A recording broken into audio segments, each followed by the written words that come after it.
Hola, soy Carlos Herrejón, publicista y artista visual. Me especializo en crear fotocomposiciones surrealistas, las cuales vendo como obras de edición limitada. Actualmente diseño portadas de discos y hago retrato artístico por encargo. En el año 2017 fui finalista en la Copa Mundial de Fotografía, quedando dentro del top 10 en la categoría comercial. La pintura y el arte han sido mi mayor influencia en este proceso, ya que encontré las bases que ahora aplico en mi obra. Los conceptos son el corazón de las campañas, ya que de ellos derivan las imágenes que van a vender una idea o producto. El gran reto de todo publicista es narrar historias completas en una sola imagen. Mi experiencia en esta industria me ha ayudado a trabajar de manera estratégica para poder crear composiciones artísticas que no solo comunican, sino que también logran transmitir emociones.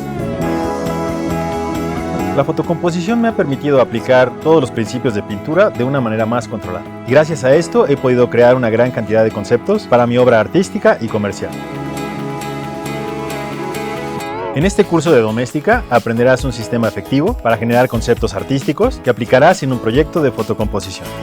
Como proyecto final, crearás una fotocomposición temática que podrás usar de manera artística, comercial o publicitaria. Primero te mostraré mi proceso para conceptualizar, basado en una lluvia de ideas y preguntas clave. Enseguida conoceremos algunos elementos narrativos como contexto físico y temporal que aplicaremos a nuestro concepto, para así crear nuestro boceto. En la etapa de producción te contaré cómo sacarle provecho a los elementos que tenemos disponibles y te daré algunos tips para facilitar el shooting.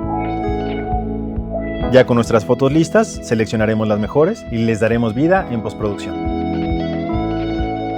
En Photoshop prepararemos, limpiaremos y recortaremos las imágenes, siguiendo con el manejo de luz y sombra. Y por último, te enseñaré cómo aplicar algunos acabados que podrás integrar a tu composición final. Al terminar este curso, contarás con las herramientas de preproducción y postproducción necesarias para generar conceptos creativos con una narrativa clara. Para tomar este curso no es necesario que tengas conocimientos previos, solo ganas de decir algo a través de imágenes memorables.